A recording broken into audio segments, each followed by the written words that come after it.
ओम नमः शिवाय। शिव जी सदा सहाय। ओम नमः शिवाय। गुरु जी सदा सहाय। ओम नमः शिवाय। शिव जी सदा सहाय। ओम नमः शिवाय। गुरु जी सदा सहाय। ओम नमः शिवाय। शिव जी सदा सहाय। ओम नमः शिवाय। गुरु जी सदा सहाय। ओम नमः शिवाय। शिव जी सदा सहाय। ओम नमः शिवाय। गुरु जी सदा सहाय। ओम नमः शिवाय। शिव जी सदा सहाय। ओम नमः शिवाय। गुरु जी सदा सहाय। ओम नमः शिवाय। शिव जी सदा सहाय। ओम नमः शिवाय। गुरु जी सदा सहाय। ओम नमः शिवाय। शिव जी सदा सहाय। ओम नमः शिवाय। गुरु जी सदा सहाय। जय गुरु जी। शुक्राना गुरु जी। अनंतम अनंतम शुक्राना गुरु जी। जय गुरु जी। शुक्राना गुरु जी। अनंतम अनंतम शुक्राना गुरु जी महाराज। गुरु जी आज्ञा दें। शिव पुराण का अध्याय शुरू करते हैं। देवी उमा का हिमवान के हृदय तथा मैना के गर्भ में आना। गर्भस्था देवी का देवताओं द्वारा सत्वन, उनका दिव्य रूप में प्रादुर्भाव, माता मैना के बातचीत तथा नवजात कन्या के रूप में परिवर्तन होना। मंत्र जाप करते हैं। ओम नमः शिवाय। शिवजी सदा सहाय। ओम नमः शिवाय। गुरुजी सदा सहाय। ओम नमः शिवाय। शिवजी सदा सहाय। ओम नमः शिवाय। गुरुजी सदा सहाय। ब्रह्मा जी कहते हैं कि नारद तदंतर मैना और हिमालय आदरपूर्वक देव कार्य की सिद्धि के लिए कन्या प्राप्ति के हेतु महाजननी जगजननी भगवती उमा का चिंतन करने लगे, जो प्रसन्न होने पर संपूर्ण अभिष्ट वस्तुओं को देने वाली है। वे महेश्वरी उमा अपने पूर्ण अंश से गिरिराज हिमवान के चित्त में प्रविष्ट हुई। इससे उनके शरीर में अपूर्व एवं सुंदर प्रभा उतर आई। वे आनंद मग्न हो अत्यंत प्रकाशित होने लगे और अद्भुत तेजो राशि से संपन्न महामना हिमालय अग्नि के समान अदृश्य हो गए थे। तत्पश्चात सुंदर कल्याणकारी समय में गिरिराज हिमालय ने अपनी प्रिय मैना के उदर में शिवा के उस परिपूर्ण अंश का आधान किया। इस तरह गिरिराज की पत्नी मैना ने हिमवान के हृदय में विराजमान करुणा निधान देवी की कृपा से सुखदायक गर्भ धारण किया। संपूर्ण जगत की निवास भूता देवी के गर्भ में आने से गिरी प्रिया मैना सदा तेजो मंडल के बीच में स्थित होकर अधिक शोभा पाने लगी। अपनी प्रिया शुभांगनी मैना को देखकर गिरिराज हिमवान बड़ी प्रसन्नता का अनुभव करने लगे। गर्भ में जगदम्बा के आ जाने से वे महान तेज से संपन्न हो गई थीं। मुने उस अवसर में विष्णु आदि देवता और मुनियों ने वहां आकर गर्भ में निवास करने वाली शिवा देवी की स्तुति की और तदंतर महेश्वरी की नाना प्रकार से स्तुति करके प्रसन्नचित हुए। वे सब देवता अपने अपने धाम को चले गए। जब 9वां महीना बीत गया और 10वां भी पूरा हो चला, तब जगदम्बा कालिका ने समय पूर्ण होने पर गर्भस्थ शिशु की जो गति होती है उसी को धारण किया, अर्थात जन्म ले लिया। उस अवसर पर आधा शक्ति सती साध्वी शिवा पहले मैना के सामने अपने ही रूप में प्रकट हुई। वसंत ऋतु में चैत मास की 9वीं तिथि को मार्गशिरा नक्षत्र में आधी रात के समय चंद्रमंडल से आकाश गंगा की भांति मेनका के उधर से देवी शिवा का अपने ही स्वरूप में प्रादुर्भाव हुआ। उस समय संपूर्ण संसार में प्रसन्नता छा गई। जय गुरु जी। शुक्राना गुरु जी। इसने बताया है चैत्र मास की 9वीं तिथि को मार्गशिरा नक्षत्र में माँ जगदम्बा का जन्म हुआ। शुक्राना महाराज। अनंतम अनंतम शुक्राना गुरु जी। कोटि कोटि शुक्राना है आपका। यह अध्याय में पढ़ाने का कोटि कोटि शुक्राना है। जय गुरु जी। शुक्राना गुरु जी। उस समय संपूर्ण संसार में प्रसन्नता छा गई। अनुकूल हवा चलने लगी जो सुंदर सुगंधित एवं गंभीर थी। उस समय जल की वर्षा के साथ फूलों की वृष्टि हुई। विष्णु आदि सब देवता वहां आए। सब ने सुखी होकर प्रसन्नता के साथ जगदम्बा के दर्शन किए और शिवलोक में निवास करने वाली दिव्य रूपा महामाया शिव कामिनी मंगलमयी कालिका का माता का सत्वन किया। नारद जब देवता लोग स्तुति करके चले गए, तब मेनका का उस समय प्रकट हुई नीलकमल दल के समान कांति वाली श्याम वर्णा देवी को देखकर अतिशय आनंद का अनुभव करने लगी। देवी के उस दिव्य रूप का दर्शन करके गिरी प्रिया मैना को ज्ञान प्राप्त हो गया। वे उन्हें परमेश्वरी समझकर अत्यंत हर्ष से उल्लसित हो उठी और संतोष पूर्वक बोली। मैना ने कहा, जगदम्बे महेश्वरी, आपने बड़ी कृपा की जो मेरे सामने प्रकट हो गई। अंबिके, आपकी बड़ी शोभा हो रही है। शिवे, आप संपूर्ण शक्तियों में आदर शक्ति तथा तीनों लोकों की जननी है। देवी, आप भगवान शिव को सदा ही प्रिय हैं तथा संपूर्ण देवताओं से प्रशंसित पराशक्ति हैं।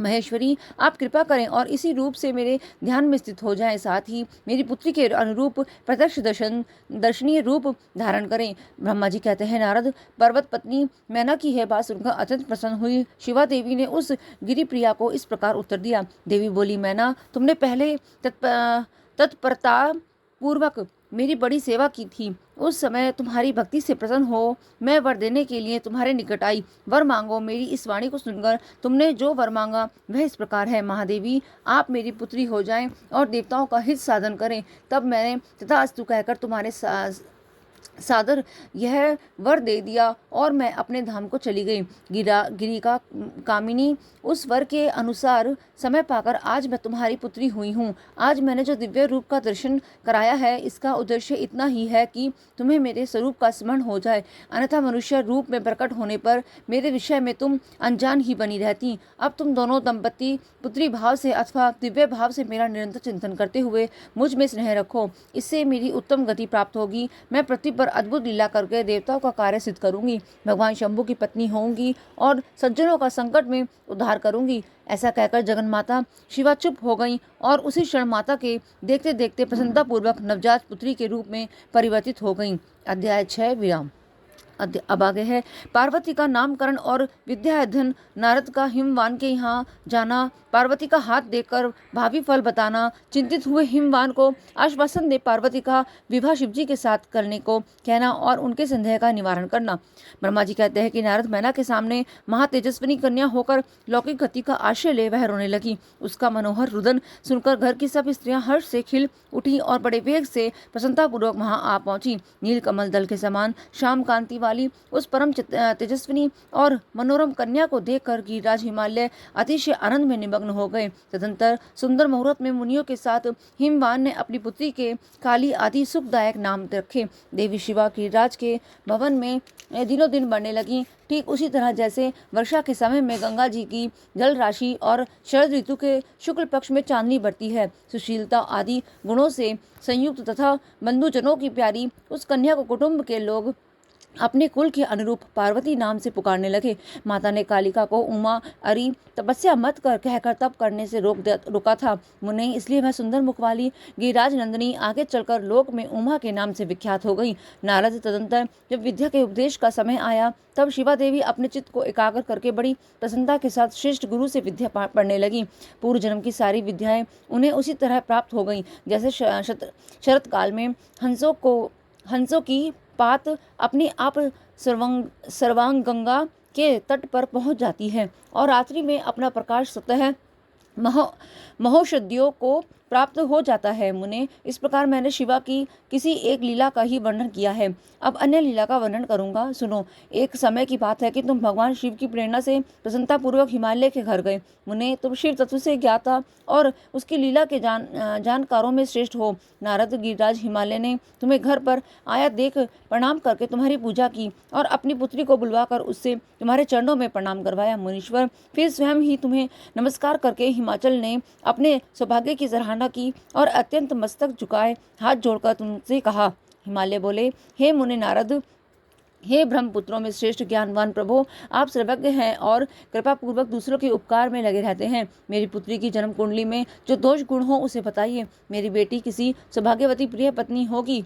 मेरी बेटी किसकी सौभाग्यवती प्रिय पत्नी होगी? ब्रह्मा जी कहते हैं, मुनिश्रेष्ठ, तुम बातचीत में कुशल और कौतुक की तो हो ही। गिरिराज हिमालय के ऐसा कहने पर तुमने कालिका का हाथ देखा और उसके संपूर्ण अंगों पर विशेष रूप से दृष्टिपात करके हिमालय से इस प्रकार कहना आरंभ किया। नारद बोले, शैलराज और मैना, आपकी यह पुत्री चंद्रमा की आदि कला के समान बढ़ती है। समस्त शुभ लक्षण इसके अंगों की शोभा बढ़ाते हैं। यह अपने पति के लिए अत्यंत सुखदायिनी होगी और माता पिता की भी कीर्ति बढ़ाएंगी। संसार की समस्त नारियों में यह परम साध्वी और स्वजनों को सदा महान आनंद देने वाली होंगी।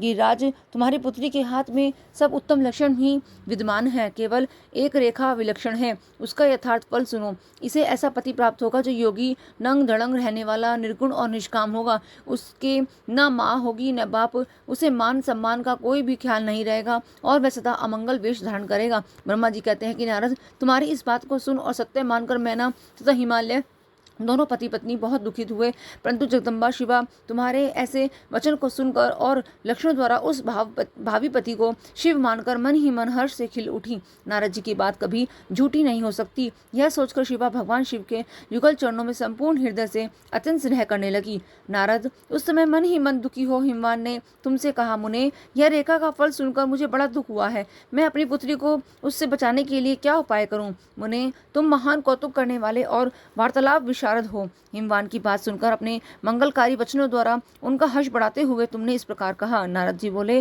गिरिराज, तुम स्नेह पूर्वक सुनो, मेरी बात सच्ची है, वह झूठ नहीं होगी। हाथ की रेखा ब्रह्मा जी की लिपि है, निश्चित ही वह मिथ्या नहीं हो सकती। अतः शैल प्रवर इस कन्या को वैसा ही पति मिलेगा, इस पर संशय नहीं है। परंतु इस रेखा के कुफल से बचने के लिए एक उपाय भी है, उसे प्रेम पूर्वक सुनो, उसे करने से तुम्हें सुख मिलेगा। मैंने जैसा वर का निरूपण किया है वैसे ही भगवान शंकर हैं।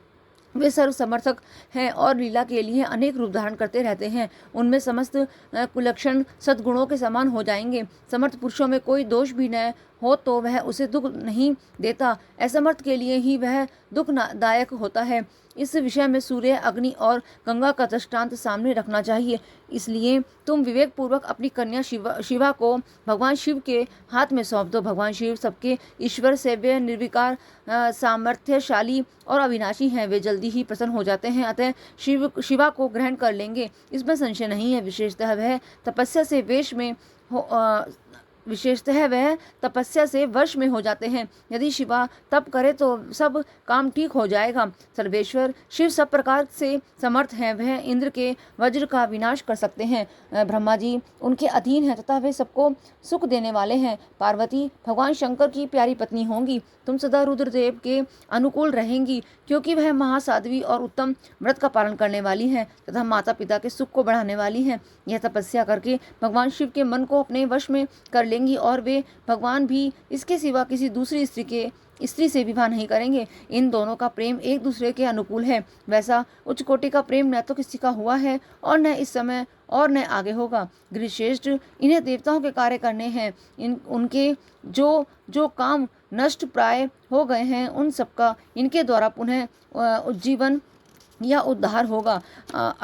अद्रिराज, आपकी कन्या को पाकर ही भगवान हर अर्धनारीश्वर होंगे। इन दोनों का पुनः हर्षपूर्वक मिलन होगा। आपकी यह पुत्री अपनी तपस्या के प्रभाव से सर्वेश्वर महेश्वर को संतुष्ट करके उनके शरीर के आधे भाग को अपने अधिकार में कर लेंगी, उनका अर्धांग बन जाएंगी। गिरिश्रेष्ठ, तुम्हें अपनी यह कन्या भगवान शंकर के सिवा दूसरे किसी को नहीं देनी चाहिए। यह देवताओं का गुप्त रहस्य है, इसे कभी प्रकाशित नहीं करना चाहिए। हिमालय ने कहा, ज्ञानी मुने नारद, मैं आपको एक बात बता रहा हूँ, उसे प्रेम पूर्वक सुनिए और आनंद का अनुभव कीजिए। सुना जाता है महादेव जी सब प्रकार की आसक्तियों का त्याग करके अपने मन को संयम में रखते हुए नित्य तपस्या करते हैं। देवताओं की भी दृष्टि में नहीं आते। देवर्षि ध्यान मार्ग में स्थित हुए वे भगवान शंभु परम भ्रम में लगाए हुए अपने मन को कैसे हटाएंगे? ध्यान छोड़कर विवाह करने को कैसे उद्यत होंगे? इस विषय में मुझे महान संदेह है। दीपक की लौ के समान प्रकाशमान, अविनाशी, प्रकृति से परे, निर्विकार, निर्गुण, सगुण, निर्विशेष और निर्ही जो परब्रह्म है, वह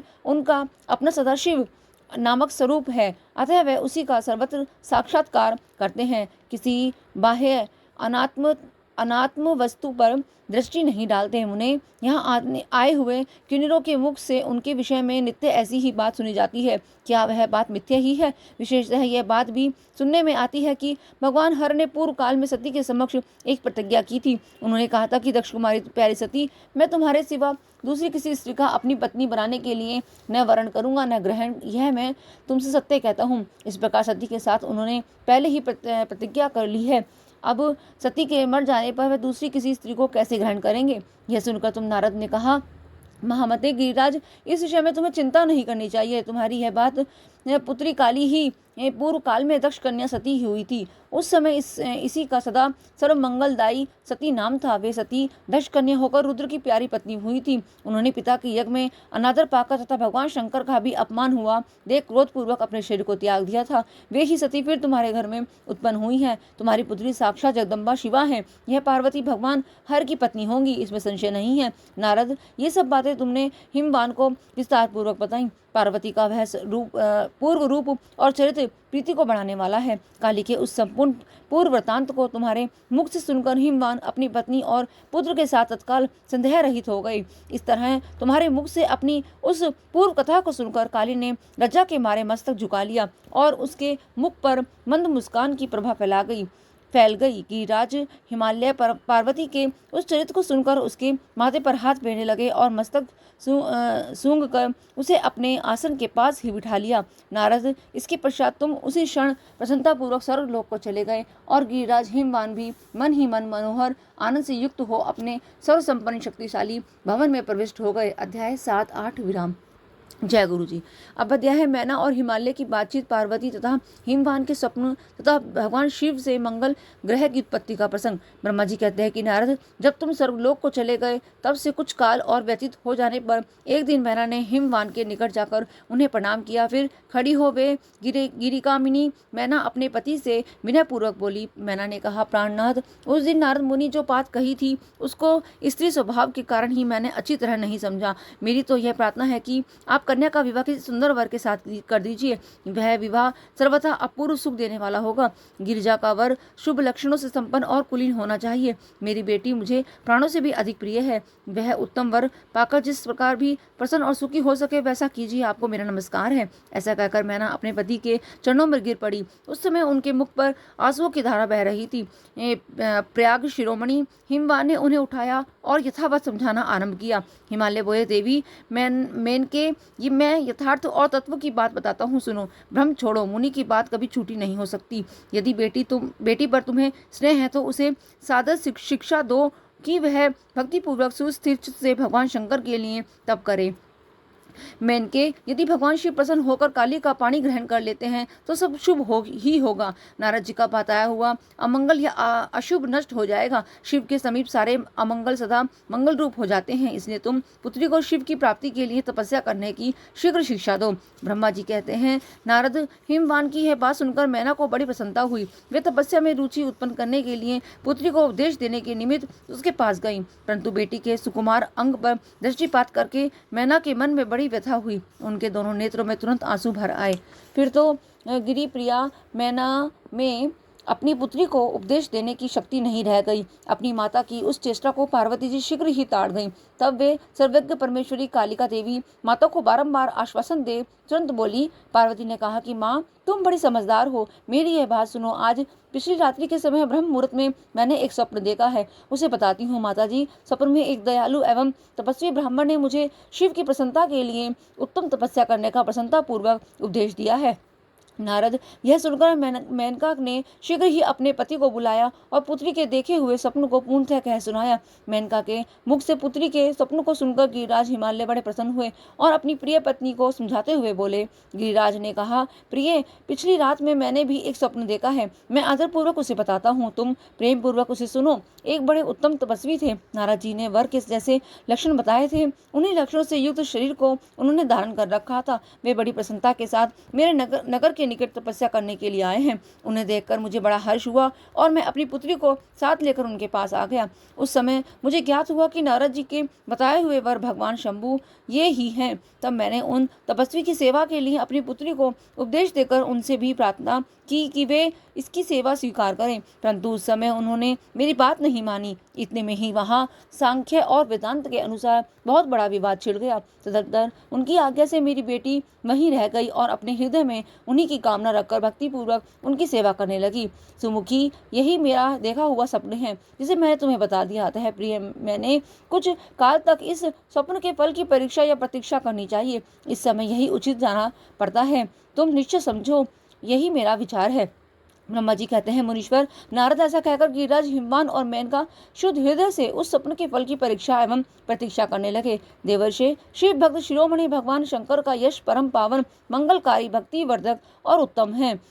तुम इसे आदरपूर्वक सुनो। दक्ष यज्ञ से अपने निवास स्थान कैलाश पर्वत पर आकर भगवान शंभु प्रिया विरह से कातर हो गए और प्राणों से भी अधिक प्यारी सती देवी का हृदय से चिंतन करने लगे। अपने पार्षदों को बुलाकर सती के लिए शोक करते हुए उनके प्रेम वर्धक गुणों का अत्यंत प्रीतिपूर्वक वर्णन करने लगे।